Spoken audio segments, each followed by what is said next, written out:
तारीख थी 9 जुलाई। तमिलनाडु के तिरुचिरापल्ली में रहने वाले 54 साल के शेख अब्दुल्ला अपने घर से निकले थे एक ऐसी ट्रिप पर जिसे उन्होंने खुद जाने का फैसला बड़ी मुश्किल से लिया था। दरअसल वो जाना ही नहीं चाहते थे। उन्होंने सोचा था कि अपने बेटे को भेज दें, लेकिन उनकी किस्मत को कुछ और मंजूर था और आखिर में उन्होंने खुद जाने का फैसला किया। 11 जुलाई की सुबह वियतनाम के फू क्वाक द्वीप पर अब्दुल्ला ने अपने बेटे से बिजनेस की बातें की। पत्नी से वीडियो कॉल पर बात हुई। स्क्रीन पर उनकी छोटी पोती मुस्कुरा रही थी। अब्दुल्ला ने प्यार से उसे देखा और फिर पत्नी को बताया कि मैं एक ऐसे आइलैंड पर जा रहा हूँ जहाँ फोन का नेटवर्क नहीं मिलेगा, लौटकर कॉल करूंगा, तुम कोशिश करके परेशान मत होना। लेकिन उन दोनों को नहीं पता था कि ये उनकी आखिरी बातचीत थी, क्योंकि कुछ घंटों बाद वो कॉल कभी नहीं आया। क्योंकि जिस स्पीड बोट पर अब्दुल्ला और 31 दूसरे भारतीय पर्यटक सवार थे, वो समुद्र में पलट गई। कुछ ही सेकंड में एक खुशियों भरी ट्रिप एक भयानक त्रासदी में बदल गई। 15 लोगों की जान चली गई और इनमें अब्दुल्ला भी शामिल थे। आज हम आपको बताएंगे कैसे एक कंपनी की रिवॉर्ड ट्रिप दक्षिण भारत के दर्जनों परिवारों के लिए मातम में बदल गई। क्या हुआ था उस दिन समुद्र में, क्यों पलटी नाव और अब आगे क्या हो रहा है।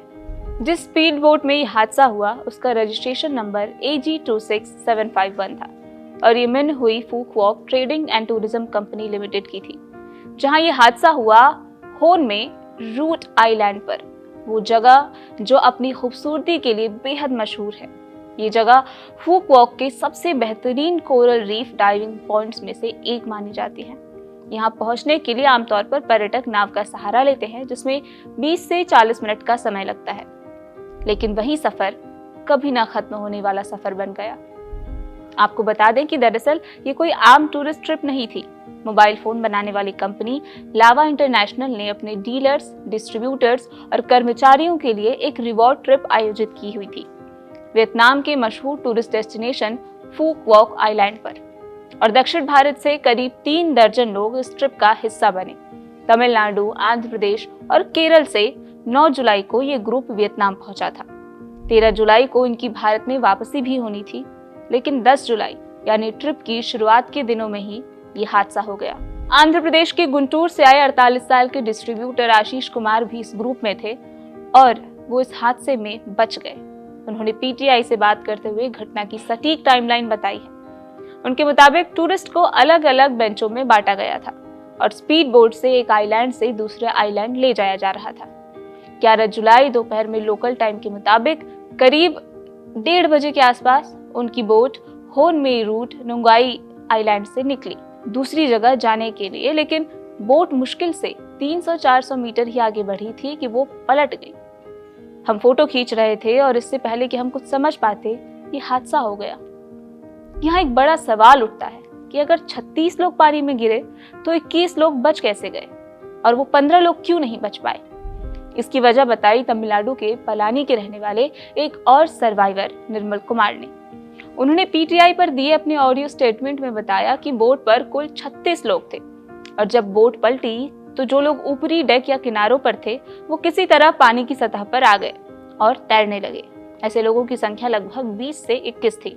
लेकिन असली दिक्कत उन 15 पर्यटकों के साथ हुई जो बोट के निचले हिस्से यानी इंडोर केबिन के आसपास बैठे हुए थे। जैसे ही स्पीड बोट पूरी तरीके से अपसाइड डाउन हुई, केबिन के दरवाजे और खिड़कियां पानी के दबाव की वजह से लॉक हो गए। केबिन के अंदर तेजी से पानी भरने लगा और उन 15 यात्रियों को बाहर निकलने का कोई रास्ता नहीं मिला। वो बोट के ढांचे के अंदर ही ट्रैप हो गए। चूंकि हादसा किनारे के करीब था, इसलिए स्थानीय मछुआरों और आसपास मौजूद दूसरी टूरिस्ट बोट्स ने तुरंत रिस्पॉन्ड किया। उन्होंने पानी में लाइफ गार्ड्स फेंके और तैर रहे लोगों को बाहर निकालना शुरू किया।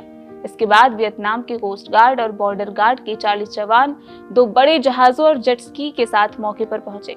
सेना ने रेस्क्यू ऑपरेशन चलाकर पानी में मौजूद लोगों को निकाला और कुल मिलाकर 21 लोगों को जिंदा बचाया, जिनमें 17 भारतीय पर्यटक, 3 क्रू मेंबर और 1 अटेंडेंट शामिल है।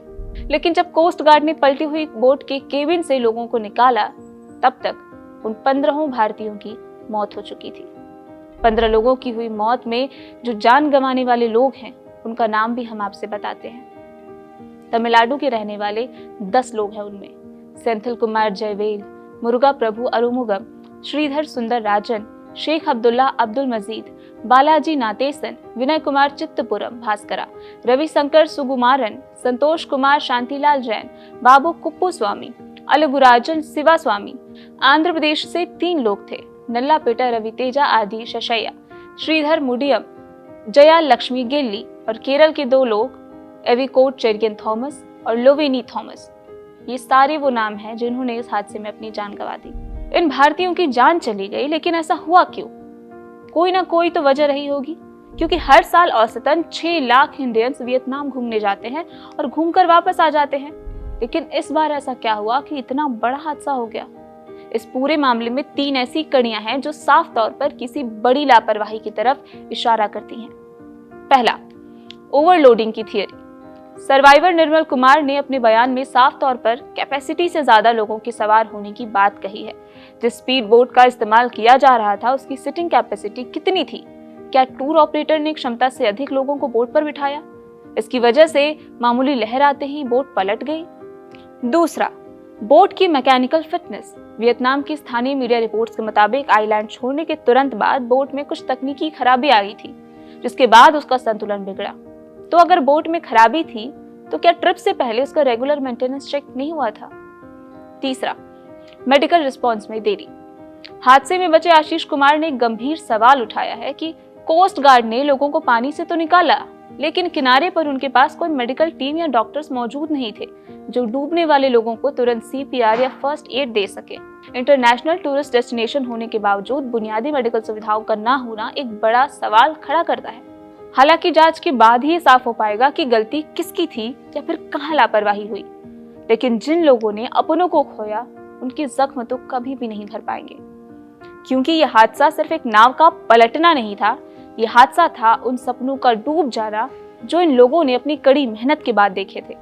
वो वहां अपनी कामयाबी का जश्न मनाने गए थे, अपने काम की थकान मिटाने गए थे। उन्हें क्या पता था कि वो वापस कभी नहीं लौट पाएंगे। दक्षिण भारत के कई घरों में ऐसा ही मातम पसरा हुआ है। कुछ दिन पहले जिन घरों से हंसी खुशी विदाई हुई थी, जहां से दुआएं देकर लोगों को भेजा गया था, आज उन घरों में सिर्फ सन्नाटा पसरा हुआ है या फिर रोने की आवाजें गूंज रही हैं। अब्दुल्ला की पत्नी आज भी शायद अपने मोबाइल को देख रही होंगी, ये सोचकर कि नो नेटवर्क जोन से वो कब बाहर आएंगे और उनका फोन बजेगा। लेकिन कुछ इंतजार ऐसे होते हैं जो कभी खत्म नहीं होते। वो लोग लौट तो रहे हैं, लेकिन उस तरह नहीं जैसा कि उनके परिवारों ने सोचा था। ये वापसी एक वेकेशन से लौटने की नहीं, बल्कि उन्हें हमेशा हमेशा के लिए विदा करने की होगी।